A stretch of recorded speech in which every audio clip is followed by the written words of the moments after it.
him to obey on your behalf and for himself. So there are three things that the Imam is speaking about here. Is that teaching the child good conduct, teaching them how to act in society, what to be in society, how to present themselves in society, what to do. Now, sometimes we can teach a child that, but it doesn't mean the child is good. Sometimes children observe good conduct, sometimes they pretend, sometimes they act for society. Sometimes we can even force the child into submission. So the child just acts a certain way to please other people, but the child isn't good inside. This is very dangerous, right? And it's very easy to do that to a child. Now, in this society, it's a little bit different than in other societies, because this society is generally a non-Muslim society. So the child has, in other societies, sometimes the child doesn't have a chance to just leave the parent. But in this society, the child does. So what do we see in this society? We see that when children grow up, if you pressure them, and I'll speak about this a little bit later in the speech, if you put too much pressure on them, the child has the choice just to leave. Child can say, well, you forced me too much, I don't like it, I'm leaving. Okay, I'll address this later. I don't want to go into this too much right now. But the Imam is saying that he is entrusted to you, he is an amana to you, that you must teach this child good conduct. You must teach this child how to act publicly. And guiding him toward his Lord. And your responsibility is to guide that child towards Allah subhanahu wa ta'ala. So, with children, an important thing is to nudge them, give them guidance, give them nasiha, give them all the things they need to find their Lord. Okay? I'll speak more about this as well, but it's not necessarily to force them towards their Lord. Okay? But it's to guide them towards their Lord. So it's very important for parents, especially when we talk about the father, because we act sometimes in the home as that function of what a prophet would act as. So when a child looks at a parent, a child is very young, a child looks at, and sometimes a child looks even more at a parent like their Lord. Because when a child looks at a parent, if you think about it from a child's perspective, a child gets their rizq from their parent. They get their food from their parent. They get their safety from their parents. They get their time from their parents. You all remember when you were children, when you looked at your parents, you said, oh, wow, that's mom, that's dad. Right? Everything, your whole world is based upon what you thought of your parents. And so it becomes very, very important for the parent, if the parent doesn't guide their child towards their Lord, nudge their child towards their Lord, that if a parent doesn't do that, if a parent does the opposite of that, if a parent is either too harsh or either too soft, the child can go away from their Lord. As I said, I'll speak about it in a bit. And helping him to obey him on your behalf. So it is important for the parent, this is a very important thing. Imam Sajjad's a very common sense thing that we neglect. It is important for a parent to help the child obey Allah subhanahu wa ta'ala. Okay, there's a huge difference between helping the child and telling the child. Telling the child is very, very easy. And for you parents who are here, you know this. With my children, it's very easy to go pray, go do this, go do that. But helping them do it is very, very difficult. Assisting them in doing it is extremely difficult. Why? Because as parents, we struggle ourselves to do it.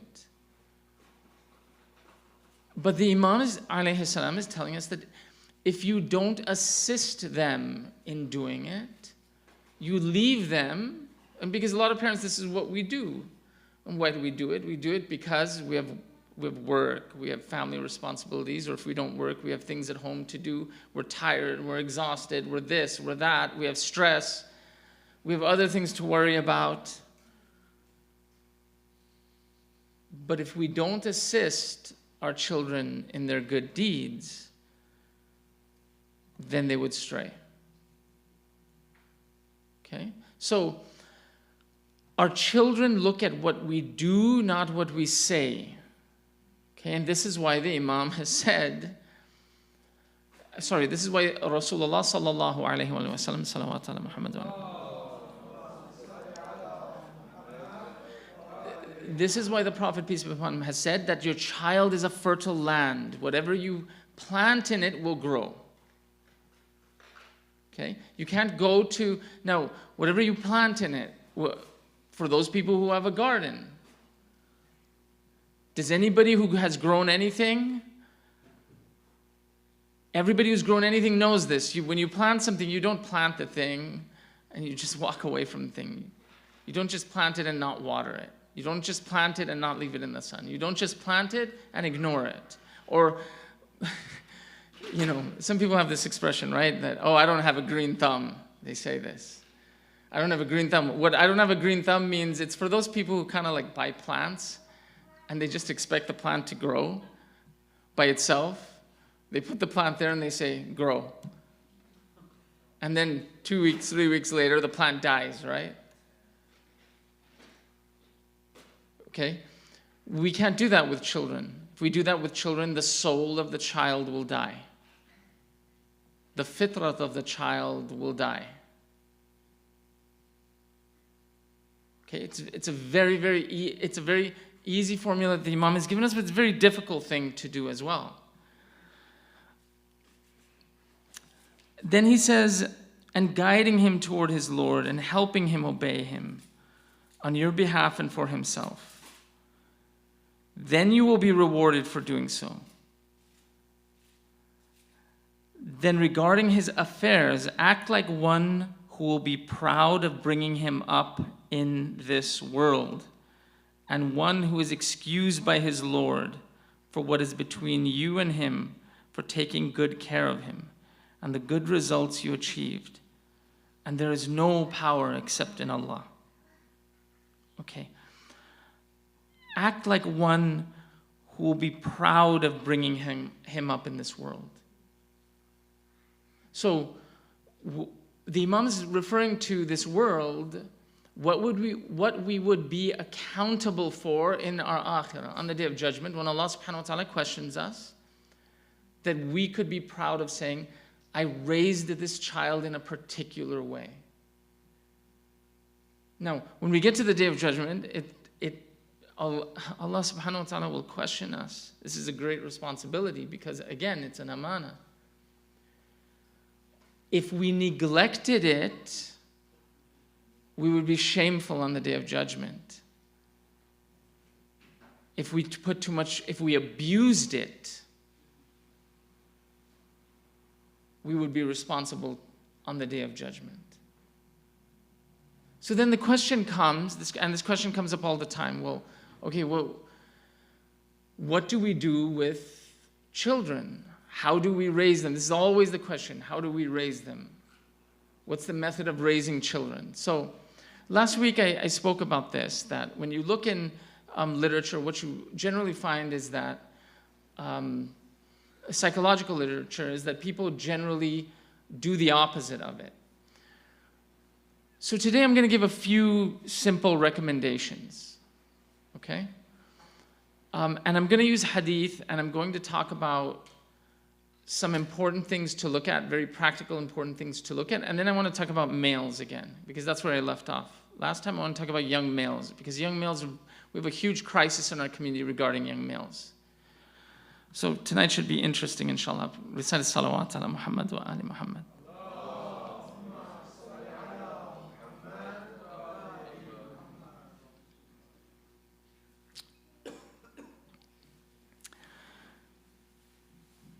So when we talk about the rights of the child, we have a hadith regarding love of a child. And this hadith is by Imam Sadiq alayhi salam. He says that, by Imam Ali alayhi salam, he says that kissing the child is a rahmah, a mercy. Kissing of the child is a mercy. He's speaking to a man, okay? Now this is specifically for men, this hadith. Kissing of a child is mercy. Kissing, when a man kisses a woman, this is shahwa, this is desire. Kissing of the parents is worship, ibadah. Okay? And kissing of believing brethren is religion itself. Okay, so 4 things. And now 3 of these things that kissing of the child is having mercy on that child. Right? And so it's very interesting. They say that with children, a lot of people don't think this is important about kissing of the child and showing affection to the child. Especially it's very easy for fathers not to do this because fathers get distracted very easy. Children, young boys come next to them, or even their young girls come next to them, and there's this expectation that it's important for the mothers to take care of the child, okay? And it's important for the mothers to show love and affection to the child. And I've heard this before. People will say this. It is important for the mothers to show affection and for the fathers to show these other attributes or these other things. Okay, that's not true. It's 100% not true. Okay, it's not true because the Prophet said it's not true. That's it. I don't need to say anything else. Sallallahu alayhi wa sallam.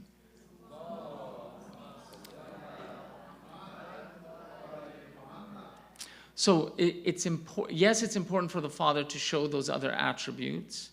The mother will always show many times more affection and more sympathy and more kindness to the child. But it is very important for the father to also show that. Okay, not for the father just to show discipline. For the father to show discipline, it is important. But it's important for the father to show attention. And it's important for the father to show touch. Okay? Touch is one of the most primary senses we have. Every animal, every organism, everything Allah subhanahu wa ta'ala has created, He's created with touch. There's some animals not created with sight, some animals not created with hearing, some animals not created with taste even, but everything is created with touch. So, giving a child attention, making sure a child knows that the father is present, has this huge effect on the child.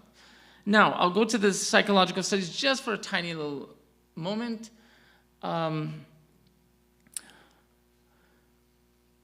So in psychology, they have this, it's one of the long-standing experiments in psychology that's since the 70s. Everybody's talking about it now, but the experiment has been around since the 70s. Has anybody ever heard of the strange face experiment? Yes? Okay. Strange face experiment is, if you look it up on YouTube, very simply, it was run by 2 American psychologists, and they took a baby and it was a very simple experiment. They just put the baby in the crib, and the mother looked at the baby for about 30 seconds and was engaging with the baby. And then what the mother did is the mother just turned her face. And what happened with the baby is the baby started to the whole baby's face started to change, and the baby started to move around. Okay? And then the baby started crying and crying and crying and crying and crying. And then all the mother did is the mother turned back, and the baby's entire body, not just the baby's face, the baby's entire body began to calm down. The baby's nervous system began to calm. Okay? Now, today they have a whole theory behind this called attachment theory, and you can read about all that. But for years, people just thought, oh, okay, the baby is just getting a little upset. The mom's not paying attention. So they did this experiment again, and again, and again, and again, and again, and again. And what they found out is that every time they took the caregiver, and the caregiver turned their attention away from the baby, the baby's whole body became dysregulated. The baby started squirming and moving and changing their face. And the baby couldn't sit still. And as soon as the parent turned back, the baby just completely calmed down. Okay? So they discovered something very important. They discovered that psychologically, that the baby needs the mother or the father and the father to regulate their own nervous system. That things like stress that we hear about, why people get very stressful later on in life, why they can't regulate their emotions, all of these things are due to many times when the baby didn't have a proper upbringing of love and attachment to their caregiver. Okay? So what happens to the baby? Well, the mother does this. And then the mother does it again, and the father does it. Because it's not just the mother. We said that the Prophet ﷺ told the fathers to do it, and the parents keep doing it and doing it and doing it. But see, babies, what they discovered with this whole experiment is children cannot regulate themselves, their emotions. They're incapable of that. It requires deep within them, in their body, and their nature that Allah subhanahu wa ta'ala has created them with, it requires their parents to help them learn how to regulate their nervous system. So a child learns how to reduce their stress as they're growing up by watching their parent give them attention and be calm. So they observe children for years and years and years. And so what happens as the child goes to 1 and 2 and 3 and 5 and 7 and 9, the child slowly keeps observing the parent, keeps seeing the parent is interacting with them, and the whole nervous system of the child starts to get calm. And that tarbiyat, that training eventually makes the child a much calmer and peaceful child as they're growing up. Okay? This has a lot to do with the parenting. Okay? The child learns to be calm from the parent. So now I'm going to ask you all a rhetorical question. So if the child is screaming, the parents are fighting, the parents aren't around to regulate the child, what happens to the child? They don't learn regulation. They become dysregulated. So small things happen in their life. When they grow up, they stress out very quickly. They're not able to calm down very easily. So I was talking to a lot of times young couples come and they ask me questions about little babies, and there's, again, like I said, there's all of this horrible, bad information out there. And so people talk about, they have these ideas that, okay, if you leave a baby alone in a crib, and they have this method called the cry it out method. You leave the baby alone, you let it just cry it out. Okay, and the baby will eventually stop crying. So I'll get a lot of these young parents, and they'll come to me and they'll say, Brother Kauther, well, you know, my aunts, uncles, brothers, fathers, sisters, mothers, something in 10,000 miles away said that it's good to do this. Okay? So now we know through thousands of experiments, thousands, because now since the 70s they've done this experiment, that that's a bad idea. You don't leave a baby alone just to cry it out. So the person once said to me, they said, well, Brother Kauther, but it works. I mean, if you leave the baby in the crib and you just kind of walk away, it will eventually stop crying. I said, yeah, it will. And there's a reason for that. So in psychology, they have something that's very well known as object permanence. Object permanence is, and I don't want to make this whole speech about psychology, but object permanence is at about 8 months old, a baby, when something disappears, moves in front of their vision, they think that thing has disappeared. So You see parents do this funny thing with babies all the time. When a baby is staring at them and they're first born, a parent will put their hands here and then go like this, and the baby will start smiling, right? Everyone's seen that, okay? The reason the baby does that is because the baby thinks you disappeared. When you do this, the child thinks, oh, that thing vanished, that object vanished. And then you go like this and you suddenly appear. It literally thinks you suddenly appeared. Because the baby hasn't learned something called object permanence. Object permanence is they haven't learned that, okay, you're still there, you just moved out of their vision, or you're just hiding. The brain hasn't developed. So when you don't give that attention to that baby, when that baby cries, there's a reason it's crying. When a baby wakes up from crying, it's 2 months, 6 months, maybe even 8 months, maybe even 9 months, up to about 9. Object permanence comes between 6 and 9 months. When they don't see their primary caregiver there, what do they think? They think the caregiver has vanished. So what does the baby do? It cries. It just starts crying and crying and crying and crying because it literally thinks their caregiver vanished. So they had this method called cry it out method, and they say, oh, just leave the baby. It'll cry it out. It's okay. You're tired. Don't worry. The baby will get over it. And I love this. I love it when people say this. People always say this to me. No. Well, my parents did it to me. I'm like, and I'm fine. I'm like, really? Why are you talking to me then? You're the same person that talked to me just 10 minutes ago about your panic attacks. Okay? So they say to me, well, the baby stopped crying, so it must work. That's not why it works. So what does the baby do? What do we do as human beings? Allah subhanahu wa ta'ala is so merciful.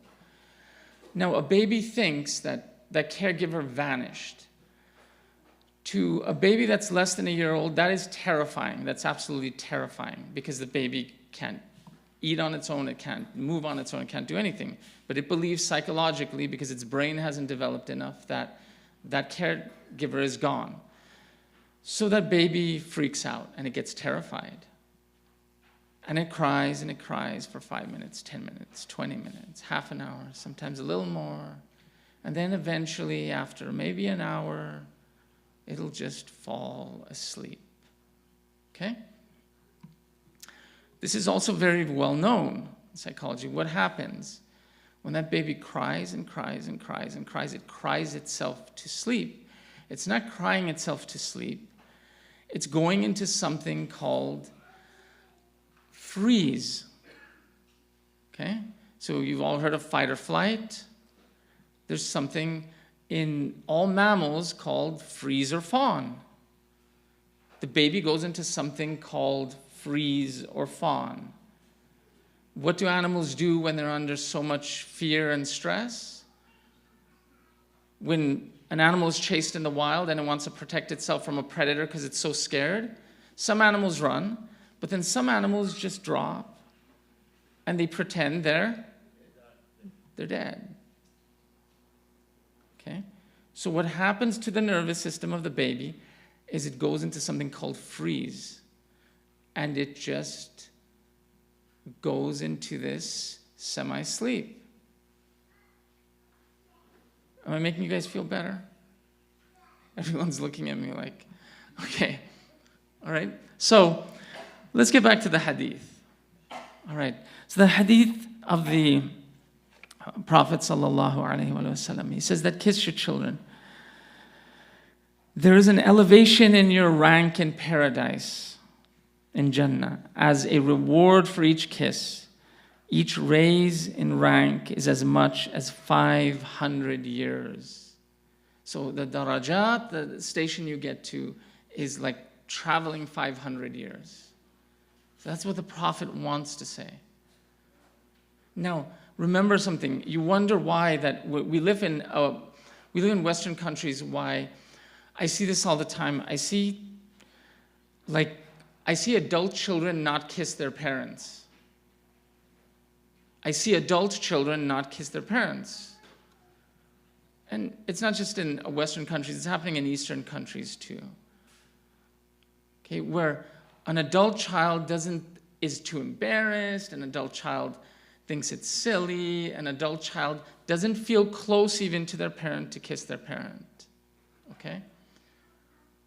Well, part of this, the reason for this is also if we don't model that for our children and kiss them and show them affection, they're going to do the same. When they grow up, that's what they've learned. They've learned not to give affection to their fathers and to their mothers. Right? So people often ask this. They say, well, how much should we hug our child or kiss our child? So they say, they did a study, and I don't want to get too into it, but at least 4 times a day, hug your children. They say 12, but I'm not going to tell you that. I'm just going to tell you 4. Because 12 is hard.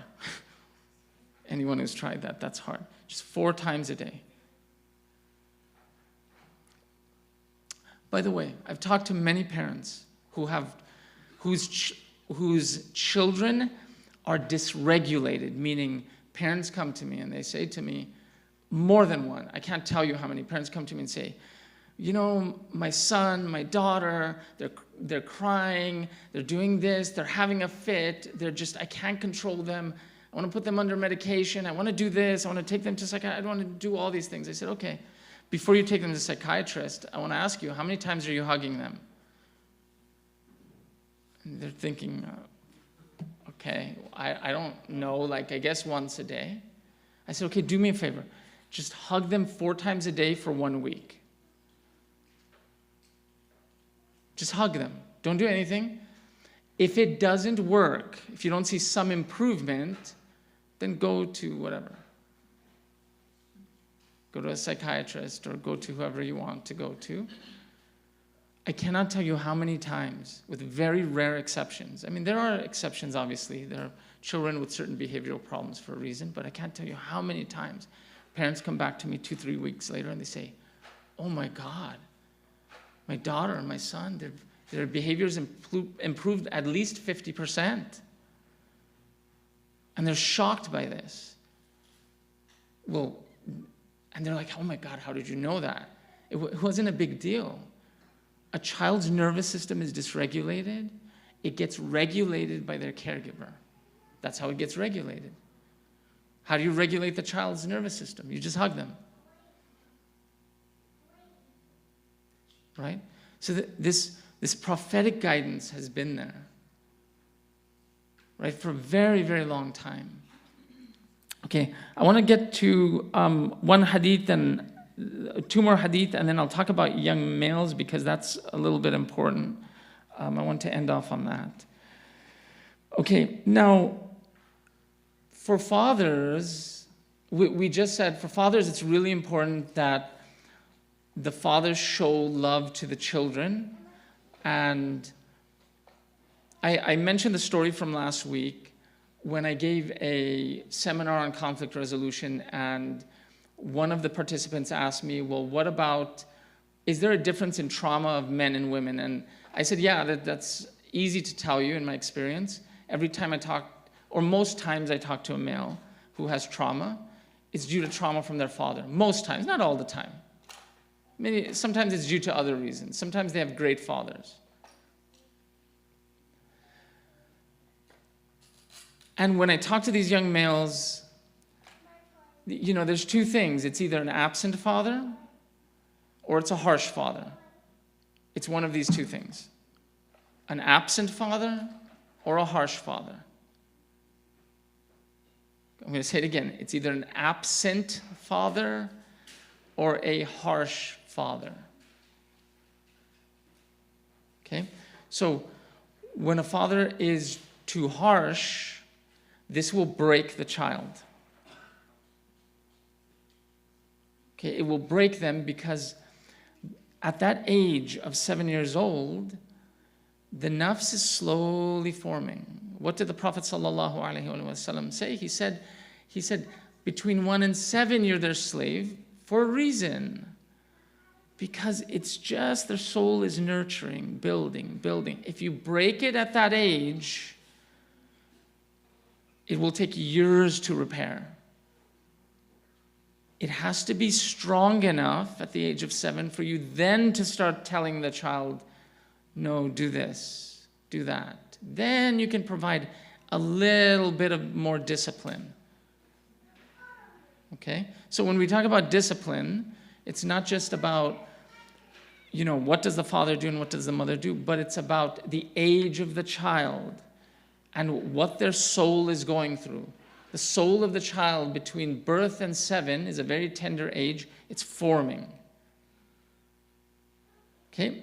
And too much harshness will break it. So the Prophet ﷺ said, give them rahmah, give them mercy at that age, kiss them at that age, give them all of that. Then allow them to know, okay, 7 is over, 7, 8, 6, somewhere in that age. It's not exactly on their 7th birthday. It could be somewhere in that age. Then you start exerting a little bit of more discipline and allowing them to bring them out of that stage. Okay? Now, there's some people who go the opposite. They're very overly permissive. They just let their child do anything. Okay, we'll provide no discipline until the age of 21, and then a child is just wild. Right? If you do that, then you have another problem. So now this hadith that's mentioned by Imam Baqir alayhi salam, he says the worst of fathers is the one whose kindness, rahmah, drives him to excess. So if a father is kind, but he's too kind, because a parent can be too kind and they can be too permissive. They're thinking this is kindness, but this is not kindness, this is permissiveness. This is, okay, they did that, okay, it's okay, it's okay, it's okay. That's a problem as well. Right? The worst of children is the one whose negligence leads him to undutifulness. Or leads him to disobedience, not being dutiful to their parents. So, being too permissive with children will create the child and force the child then not to obey anything the parent says. Okay, now when I say being too permissive, that doesn't mean at 7 years old a person says, all right, 7 years is over, let's take out the whip. That's not what I'm saying. That's not what I'm saying. I'm saying staged discipline, little discipline at a time. Okay? Now, 2 things are important. To provide that guidance, that hidayah to the child, the father has to be present. Okay? The child has to witness the father being present. It's very, very important.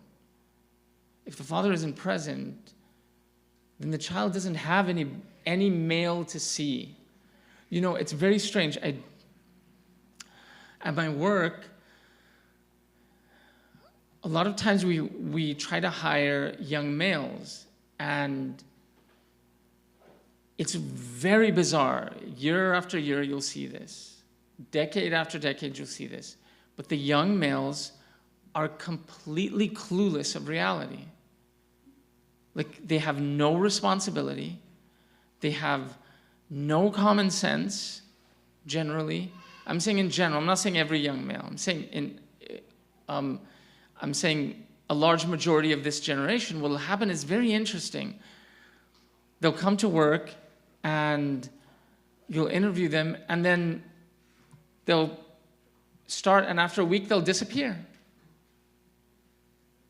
They won't call. They won't say anything. Just disappear. Or sometimes you talk to them, and they just kind of look like they're totally clueless what you're talking about. You say, you have to work hard. And they just look at you. I said, it's work. It's over there. It's hard work. That means you have to move. And they just kind of look at you. very clueless. Now, I'm not blaming young men for this, by the way. I don't blame young men for this. There's a reason that young men in this society, in the larger society, are growing up like this, but not just in the larger society, in the Muslim society too. The young males in our communities, in our societies, I see it in the masjid all the time. I see young males just totally lost. Totally lost. They don't have basic skills. Okay? Now there's two skills that they need. I want to read this last hadith. Let me skip to this last hadith and then we'll end here. And it's a hadith by Imam Sadiq alayhi salam, salawat ala Muhammad wa ahli Muhammad.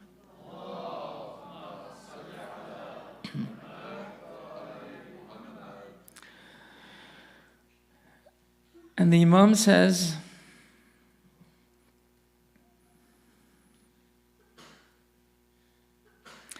he says, "Oh my son, you can benefit from politeness, from adab, later in life if you learn to be polite when you are young. You can benefit from politeness later in life if you learn the politeness when you were young." Now, I mentioned this hadith before, hadith of the Imam, that one of the important things about teaching politeness and etiquette, in other words, how to say thank you, how to say please, how to do things, how to do khidmat for people, teaching children, the Imam says, teaching them politeness, it refines the aql. It refines the spiritual heart. Okay? So don't think that, oh, yeah, this person's being polite. It's just like teaching children politeness is just like yeah, it's good, but thank you.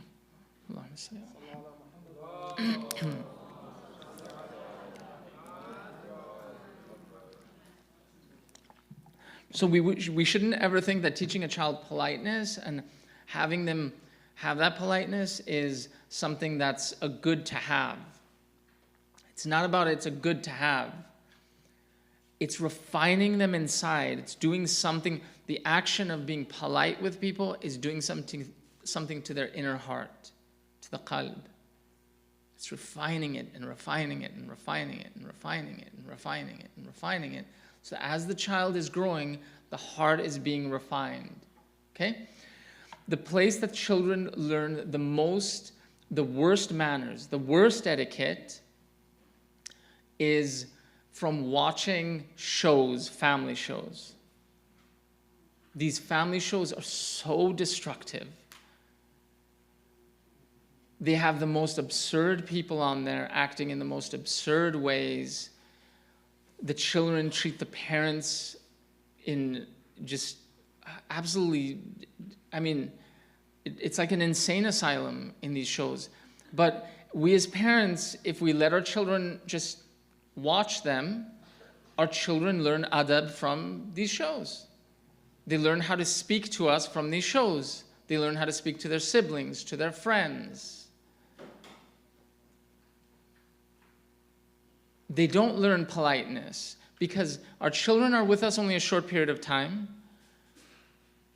If you homeschool them, they're with you for longer. If you send them to an Islamic school, they'll learn it from there, and then they'll learn it from the kids who watch the shows as well. And then if you send them to public school, they'll learn it from there as well. Okay? So it becomes very, very difficult to teach that child proper etiquette. Right? So he says, "Oh, my son, you can benefit from politeness later in life." So the benefit of this politeness, this adab, is that it refines the akhlaq of the child. And so it's so, so important. You know, that's why I said, wherever you take your children, what's important is that whoever even they associate with are polite people. One who wants to learn to be polite makes an effort to learn. Now, this is the important thing the Imam is saying. The one who wants to learn politeness, adab, makes an effort for it. It is not something, learning to be polite is not something we just can automatically get. We either learn it from our parents, or if we don't have it, we have to actually go and learn how do polite people act. Right? This is why we're told to read the sunnah of the Prophet sallallahu alaihi wasallam, to look at how he acted, to look at how he talked, to look at what he did. Okay? What were his mannerisms? How did he speak? How did he interact with people? That's one of the most important things for our children to study, is his sunnah. Then he says, once he learns it, he can benefit from it. O my son, always oblige yourself to perform your personal duties. So it is important for boys, young men. Luqman is telling his son to learn responsibility. Learn what you're responsible for. Okay? Fathers generally are the ones responsible for this, to teach the child. Now, I don't need to say again, the father has to exert that authority, but the father should never exert the authority as a tyrant. If you exert your authority as a tyrant, you'll break the child. You just become a tyrant. And when the madhloom gets a chance to escape, they will escape from the zalim, 100%. So teaching that child that they have personal responsibility, they have to do things. Okay, so I meet many young men who don't have this sense of personal. I'm bringing this up because there's many young men who have no sense of personal responsibility. They get married, and their wife calls me and says, I don't get it. He doesn't want to do anything. I'm doing this and this and this and this and this and this and this, and he just doesn't want to do anything. He doesn't want to do the basic things. So it's very important. Now, it's in the fitrat of a man to want to do these things. Okay, it's in his fitrat. So when you get a young man who's 19, 20, 21, and they just don't want to do these things, it means that young man typically has been broken inside, or that young man has never been taught any sense of personal responsibility. So I'm going to mention this story and end. When I deal with the young girls in the community, I always get this question. So I keep repeating it because it's important. The young women come to me and they say, Brother Kauther, I have a question for a friend. I'm like, okay. It's for a friend. I get it. All right, tell me about what your friend's problem is. Okay? They say, and by the way, that's okay. If you do that with me, it's okay. I know it's for your friend. Okay? But there's no shame in asking a question. But it's always everybody's friend. They always say this, well, my friend is talking to this Muslim brother, and she's been talking to him for 6 months, 9 months, and he said he's going to propose to her in a year, or another 6 months, or another 2 months, or 9 months. And I always say this to young Muslim women. And it's always the same answer, and it always seems harsh. And the answer is always the same. And I say, well, when he grows up and he learns to become a man, he should go to your parents and propose for you. And she looks at me, goes, yeah, but I want to know, like, he's not ready, and he doesn't want to propose to tell his parents right now, and he's in school, and he's this, and he's that, and they go on for 6-7 minutes making excuses for him. And then my answer is the same. Yeah, I know. He's a great guy. He's a great boy. He's a great boy. And he's got good intentions. But you have to make the decision, do you want to marry a boy or do you want to marry a man? Because a man would be going to your parents and not running around talking to a girl. That's not what a man does. A man doesn't hide you. a man stands up, and then inevitably the young woman always says to me, yeah, but he's scared and he's this. I go, I know. Because boys get scared. And every man, every boy has to go through that rite of passage to go in front of a father, an older man, and sit in his living room and squirm and hope that experience is over while he proposes to that man's daughter. A boy has to go through that. Because if he doesn't go through that, if he does this, if he learns to do this, to go talk to you behind your parents' back, then what are you teaching him when you get married? If he's going to go behind your parents, what do you think he's going to do with you? You think he's not going to go behind your back? You've literally taught him that's okay.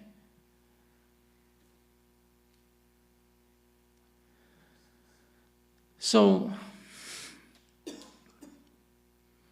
this talk, I would love to tell you guys that this talk works, but it rarely works. The young women in the community, typically, they come back to me after a month and a half, and they say, yeah, this is still happening, what should I do? I said, did you tell him what I told you to say? Yeah, I did, but it was very interesting. Many years ago, so you guys won't know who these people are anyways. Many years ago, one of the girls actually said to me, she said, yeah, he said something funny. He said, is it you speaking or is it Brother Kauther speaking? So, in the community, it's very important to teach the men to take responsibility. But if the fathers are not there, then they just don't learn this. They're clueless about this. Okay? Then he continues this hadith, and he says, do not place any hopes in other people. The prophets and saints, awliya, have all been able to attain their higher ranks by cutting hopes off the people. So, last point I'll mention, it's important for a man, a young man especially. It's very interesting, the dynamic between a man and a woman, because when a woman marries a man, she does have a lot, it's part of her nature to have hope in what the man is going to do. But for a man, it's very different. He has to make things and do things on his own. It's very important for him to learn tawakkul at an earlier age, because he is going to be taking care of this family, and he doesn't have anyone to rely on. It's just him.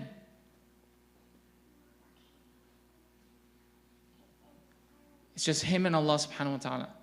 And believe me, I get the young men too who call me as well, and they ask me the same question. They say, yeah, Brother Kauther, my wife said this, and she heard it from some sister in your class who said, I need to take responsibility, men need to take responsibility. I'm like, is that an incredible thought? Yeah, it's good. It's okay. Taking responsibility is going to help you. Okay, so the second lesson I think that's really important that Luqman gives his son here is about tawakkul. For young men at a very young age, constantly re-emphasizing tawakkul, emphasizing adab, how they should act, what they should do, how they should interface with somebody. And then having tawakkul on Allah subhanahu wa ta'ala, relying only on Him and nobody else. Because one day that man will have to rely on Allah. We ask Allah subhanahu wa ta'ala to allow our young men and young women to be raised properly. We ask Allah subhanahu wa ta'ala to give all the parents in the community the tawfiq and the strength and the guidance to raise our children correctly. We ask Allah subhanahu wa ta'ala to guide us all to be soldiers of Sahib al-Zaman. Wa sallallahu ala Muhammad wa alihi al-tahirin.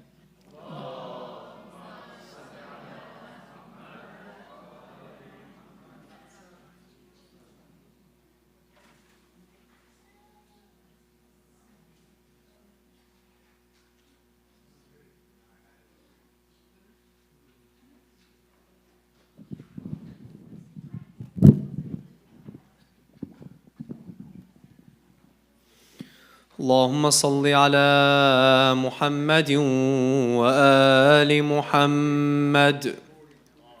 اللهم كن